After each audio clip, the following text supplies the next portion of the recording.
What's going on, everybody? Welcome to another episode of the No BS Podcast. I'm your host, Mr. Jordan Pierce, and today, joining us, we have a good friend, Mr. Roger Turner, somebody I've been trying to get on the podcast for a minute now. It's been like 2 months, something like that. We've been trying to record this thing. Yeah, it's been a minute, bro. It's been a minute. Trial and error, but hey, better late than never, right? Yeah, definitely better late than never. I hear that. So we're going to jump right into it. Before I start getting into my questions I have for you, I just kind of want to give you a chance to tell the people pretty much a little bit about yourself and what you do, where you come from. My name is Roger Turner Jr. I'm originally from Petersburg, Virginia. I graduated from West Virginia University with a bachelor in journalism, with an emphasis in broadcast journalism. For real, I never really thought I would be a writer or really with any interest in anything journalism. I was always an avid sports fan. I played sports all my life. So as I got older, I started to kind of just look back and reflect on the things that gave me the same drive and passion that I derived when I played sports, and kind of just provoked my interest in sports. And that led me to writing, and specifically writing screenplays for narrative television series and films and short films, and just really just crafting myself into a filmmaker, or minority filmmaker, really with an emphasis on bringing people's imaginations to life.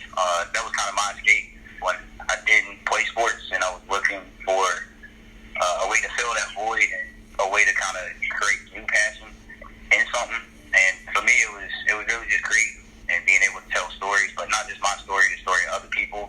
And yeah, that's where I'm at as far as what I'm looking to do with my career and as I progress through life. Currently, I'm located in St. Petersburg, Florida, and I've been located here since 2016 after I graduated college from West Virginia. And down here, I got a day job, and when I'm not at my day job, I'm working towards whether that's writing, whether that's making a film, whether that's shooting a wedding, whether that's posting a picture, whatever it may be. I'm always doing something to try and further advance myself in my craft and ultimately reach my goal in becoming a successful filmmaker.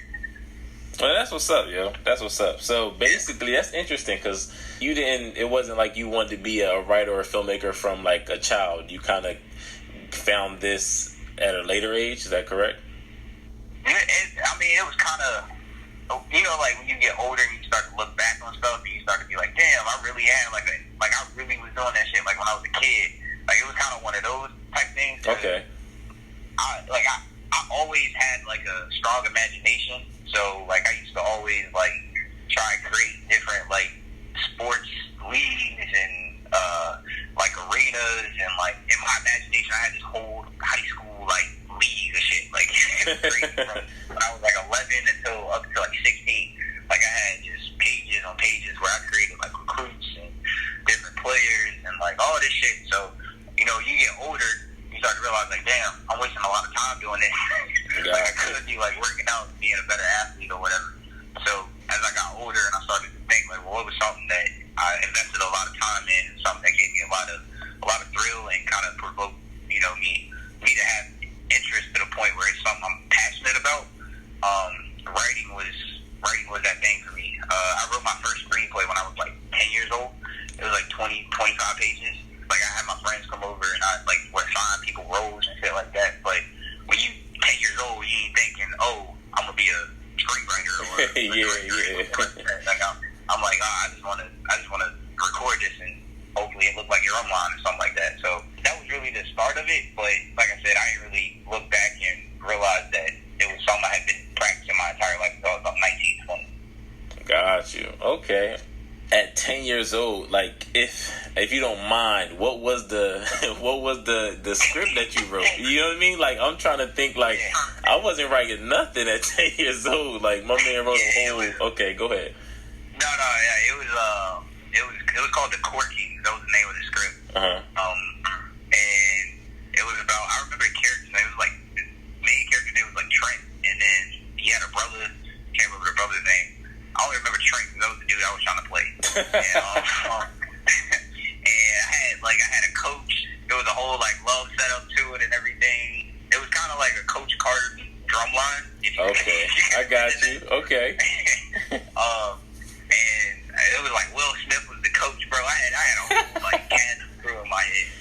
Nah, for real, it was like 20, 25 pages. I think that was the max I got to, and I thought it was gonna be like an hour and a half long. Like, it was something I had never even like fathomed to doing. It was just to pass the time, but I looked at it as fun. So, I mean, I don't really know. It was the only thing I could create that like it, so it was unique to me. That's what's up. So, when did that go from this is just something I do to pass time to like, all right, I'm going to pursue this? That was probably sophomore in college. Like I said, I played sports like all my life, bro. That was the thing that kept me disciplined. That was what kept me, out of stupid stuff when I was growing up. My pop, he kept me real sheltered growing up. So he didn't let me do everything that my friends were doing and stuff like that. So I had to find a way to escape. And how I did that, where I could kind of express myself and what was going on and like what I wished to do and all that stuff, I would write in a journal. So I started doing that when I was like 16. And then when I got to college, you on your own. You ain't got nobody to like really lean on outside of just the friends that you made. And if you got like close peers or whatever who can relate to what you're going through, you can call and talk to them. But I was the first one out of my family, as far as my siblings, or really my parents too, to go straight out of high school to a big university where I was like off by myself doing my own thing and stuff like that. So I didn't really have nobody I could call and relate to, and that in combination with not playing sports made me real angry, because I was like, I ain't never been here before and I don't really know how to handle it. So I started looking at ways to kind of like channel that anger to where it wasn't resentment, if you will.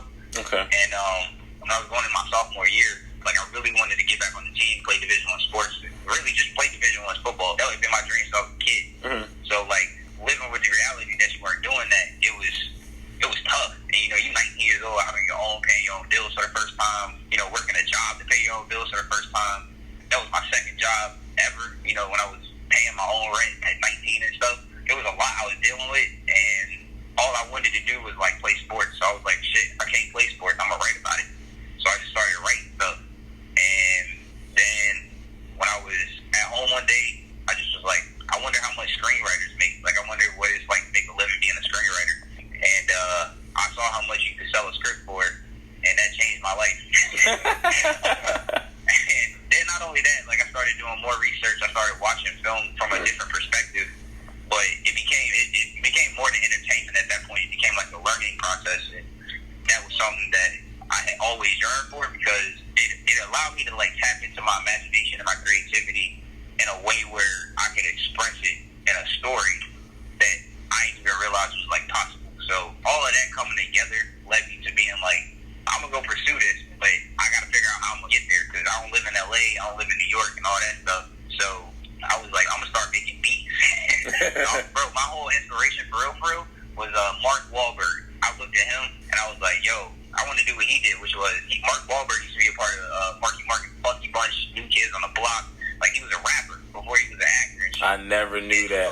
I learned something new every day. Never knew that. Yeah, so I was like, yo, I'm gonna do that. I'm gonna be a producer. I'm gonna meet some people. By the time I get like 30, 35, I'm gonna write me a script. I'm retire in Hollywood. That's what I'm gonna do. And my junior year of college, bro, I was flunking out. I was all like, smoking weed instead of going to class, not studying. Bro, I was all over the place. And I did flunk out, but right before I did, I was working on the script. And I had called my pops and I was like, yo, I got this script idea. It's about, these athletes or whatever. And I'm trying to like, I really want to make it, but like, I don't really know how to make a film, yada, yada, yada. And I was just telling him kind of like what I wanted to do. And he was like, yeah. He was like, man, for real, just keep working. He was like, you get to work and you keep working. He was like, eventually, like, it'll all work out. He was like, but for real, you just got to put in the work.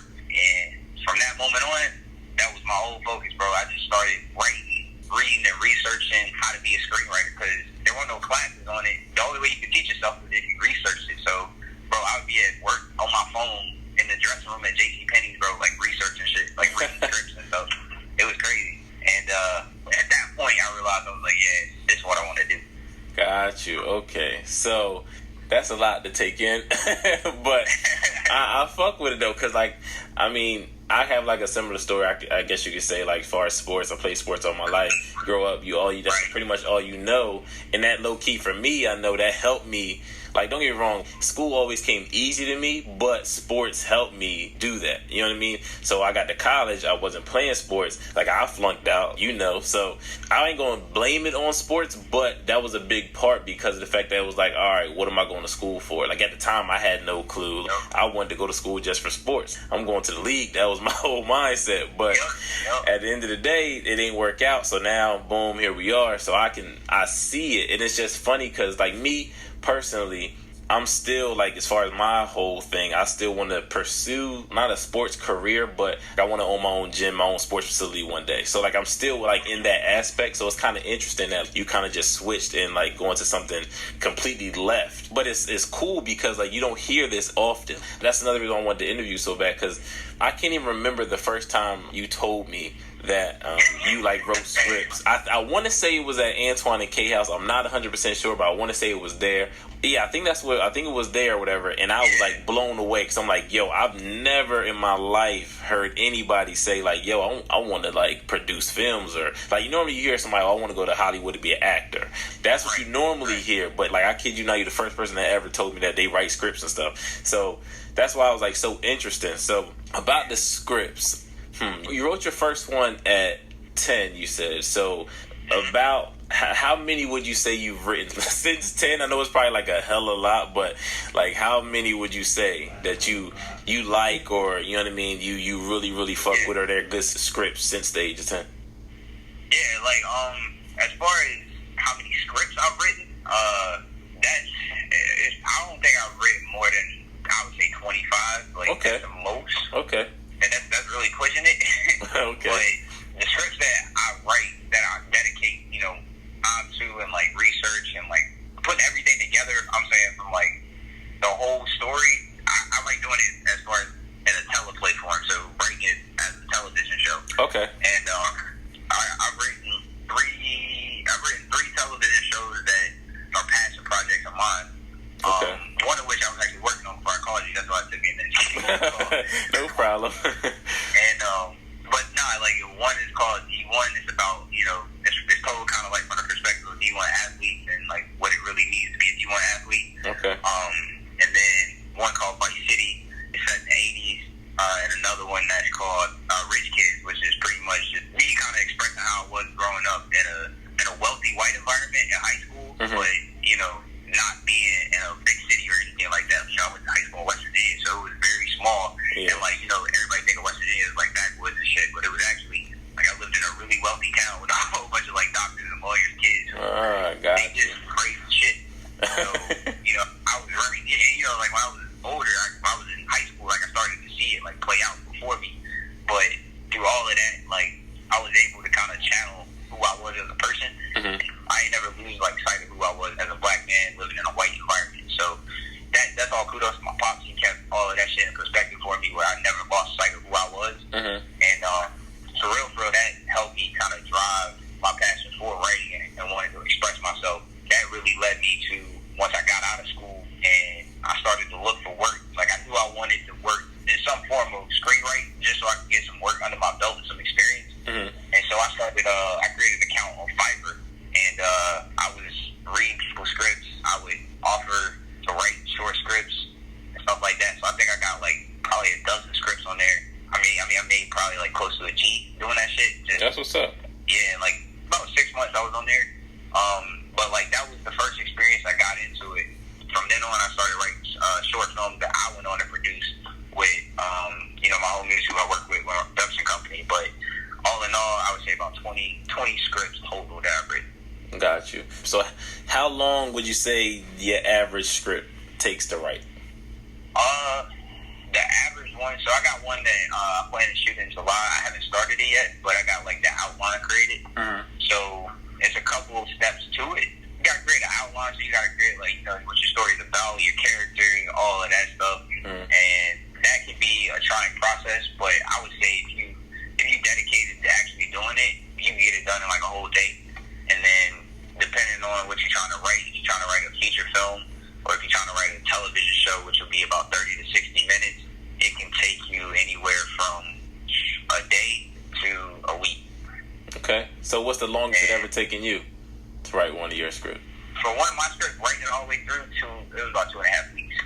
Dang, 2.5 weeks? And how much, I'm going to have to get into the screenwriting, but how much you say you can sell these screenwrites from, yo? 2 weeks? So, that's crazy.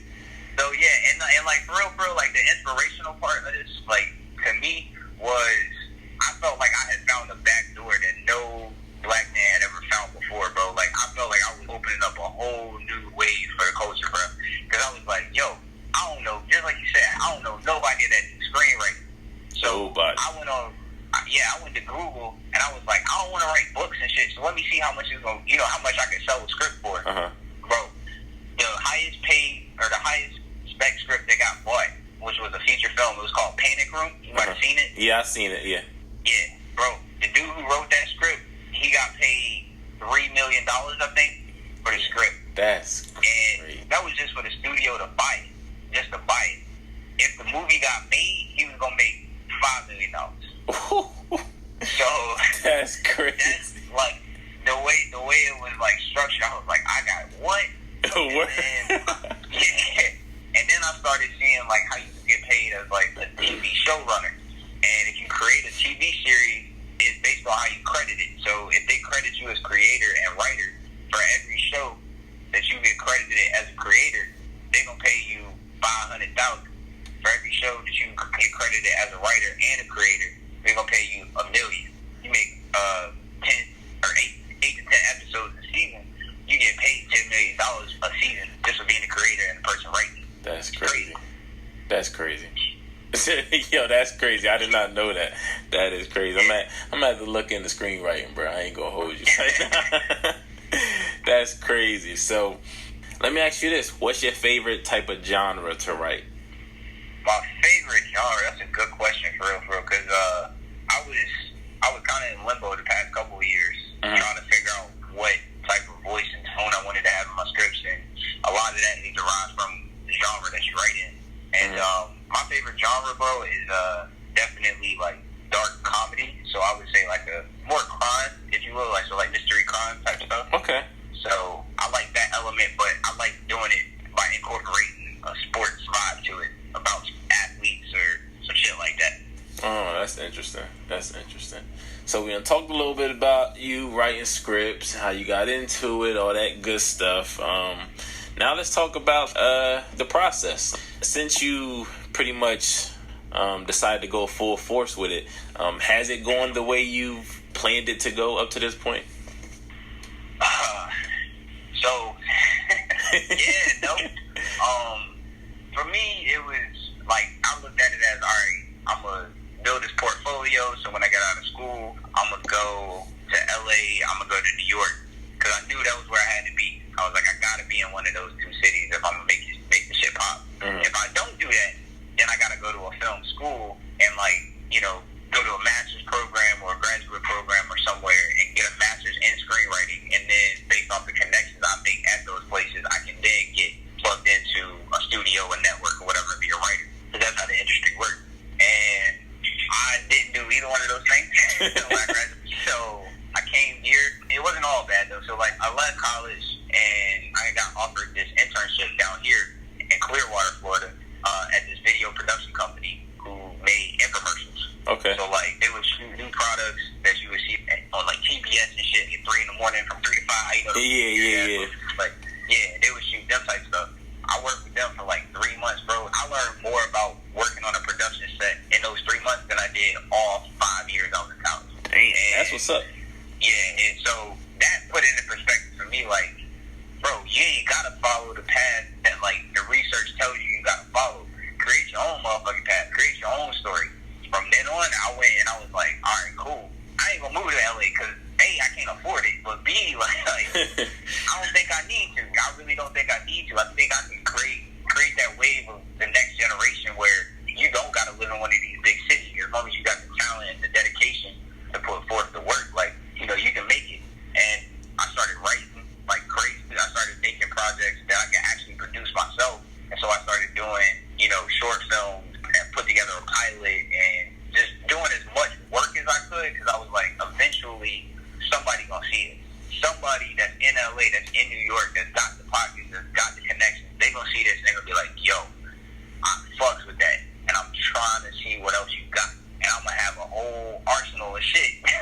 Word. And then I can feel, and so that's really all I've been focusing on doing. So last month I got accepted into a film festival, and bro, it was, I ain't gonna lie, like we had been doing it. Me and my boy Dylan, who is in Brooklyn, he working to be an actor, and you know I'm like behind the scenes, he's kind of in front of the camera. Yeah. And that's, you know, he's my co-producer as far as like our production company and shit. So we got the same dreams and goals, but obviously he in a far better position than I am, just based off where he at. Yeah. And all of that taken into account, you know, passion, location, the work we put in, like all of that stuff, bro, we hadn't got nobody to recognize. We hadn't got nobody to be like, yo, that shit's fire. That shit, we want to, like, I want to put billions of dollars on it, blah, blah, blah, blah, whatever it may be. We ain't getting no type of feedback like that. So 3 years doing that, you start to think, like, shit, is really what I'm supposed to be doing? Like, yeah, I feel you. So I was super adamant about getting our stuff out there this year. So I was like, I'm gonna enter this pilot that we shot, you know, at every film festival that I can. I'm gonna try to get it. I'm gonna try to send it to managers. I'm gonna try to send it to agents. I'm gonna do what I can to get us out there.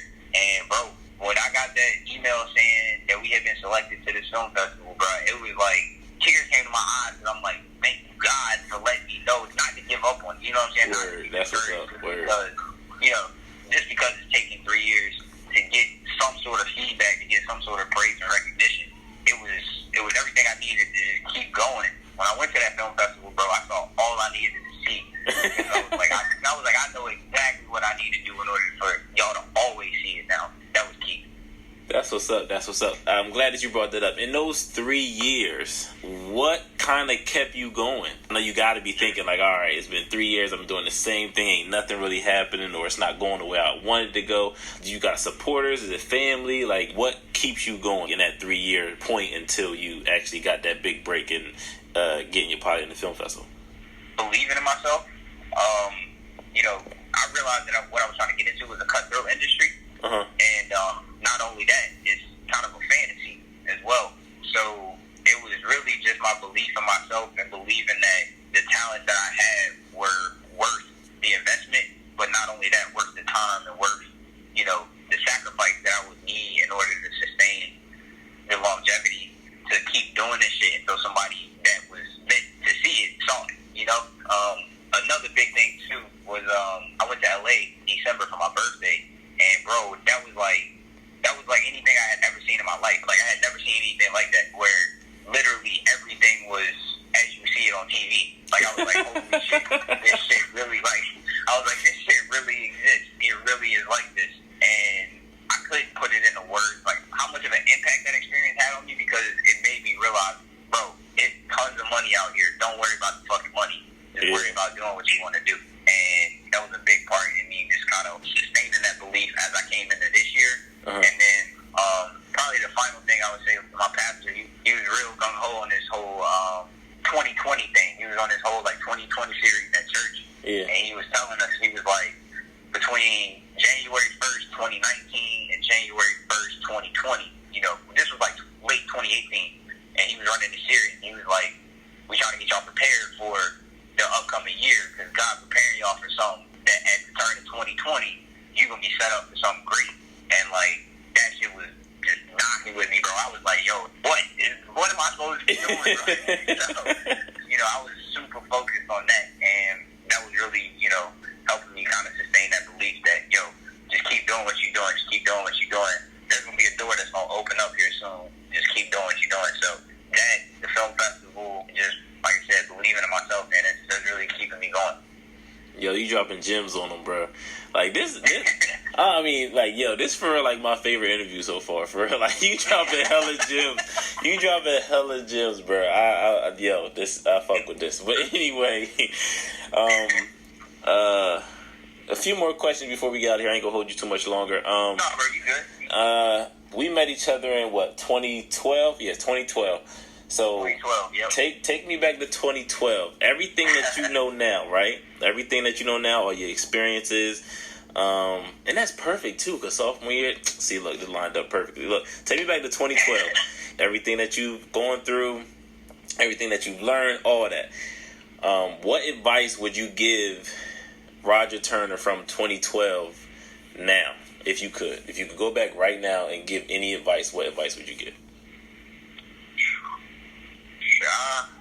I would definitely have started getting to work a lot sooner on the filmmaking side of things. So I would have definitely advised myself to invest in a camera a lot sooner. I would have advised myself to take my studies in journalism a lot more serious. Because my last semester, that was second to last semester. Yeah, it was the fall semester before I graduated. Where I was taking like 18 credits, all journalism classes, and passed it was like a 3.5. Like all 18 pages. Like it was crazy, and I was like, damn, this shit is. I won't expect them to be. I ain't expect for myself to like grasp hold of such an interest in it. I would say just staying true to whatever it was I was wanting to do, but like not being afraid to take the risk. I think that's the best way to kind of put it into words. Is not. I would advise myself not to be afraid to take a risk that might cost me a few dollars, might result in me not spending as much time with my friends, might result in me not chasing bitches as often as I did, might result in me not living that whole like wild college life and shit like that, but instead being invested in a craft and really honing in on like this is what I'm trying to do, and I ain't gonna make no excuses for it. I'm just do it. So that's definitely what I would advise myself since then. That's what's up. I fuck with that answer. All right. So before we get out of here, last question. So I try. Sometimes I know I don't always get to it in all of my interviews, but I try to get the person to like paint their perfect picture, because that's what no BS is all about. Basically, your no bottom shelf lifestyle is what you want to do, like your end goal, what you're trying to accomplish. So paint a perfect picture for yourself. Let's say like 2 to 3 years from now. Paint the perfect picture. Yeah, what would your everyday, week, month consist of? Okay. Perfect picture would be I would be sitting in my office / man cave with like a TV mounted, a desktop setup, like dedicated for my writing space, and like I would be writing and I would be putting together a script, hopefully to sell. I would have an agent in place. I would live.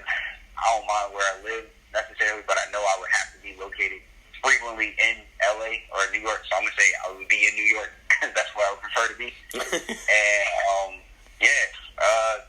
visiting, like going to sets.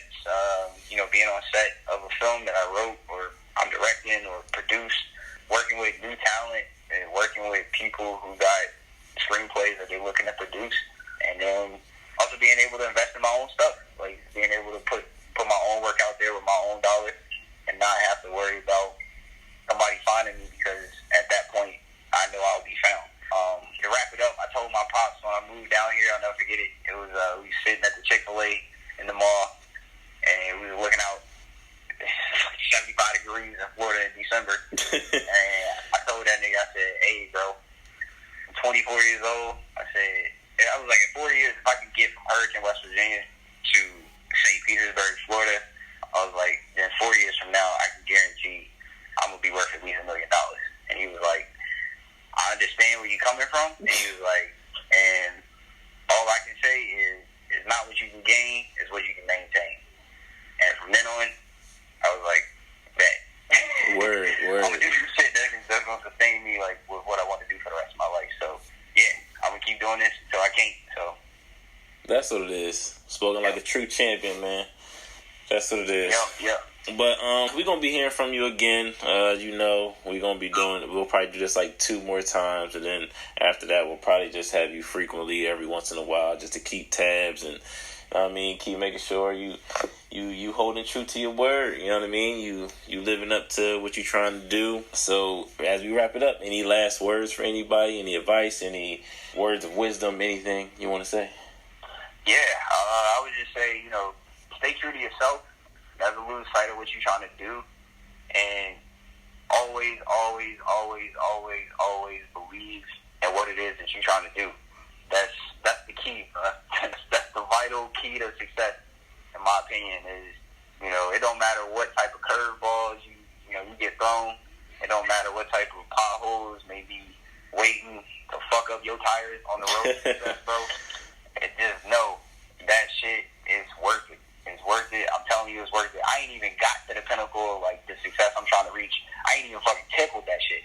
But I can tell you that, you know, the belief I have in myself and my talents and the people that I surround myself with, and, you know, maintaining the true just passion of what I want to do, that holds a lot of weight. And, you know, and you progressing as a business person, as a human being, really, bro. Like, it really helps you become so much more of a beneficiary to society versus, you know, somebody that's looking at it from, you know, the outside looking in. So the only advice I can really give y'all is just, you know, just believe in yourself.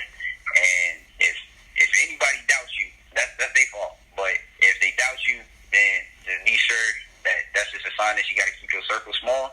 And, you know, whatever you're trying to do, if it won't easy, it won't worth it. So definitely keep the faith. And I promise you that shit gonna play out one way or another. But I guarantee you it's gonna play out how you want it to play out in ways that you never even dreamed imaginable. So just keep believing. All right, I dig that. Tell the people where they can find you. Yeah, you can follow me on Twitter. My handle is @rturner_11. You can follow me on Instagram @RogersWorld. That's Rogers with a Z, World. I don't really do Snapchat. I just got an account. I think it's something stupid because I made it like a couple years ago. Got you. If you can find me on Snapchat, follow me on Snapchat. And then, lastly, definitely go check out my website. I got a couple websites.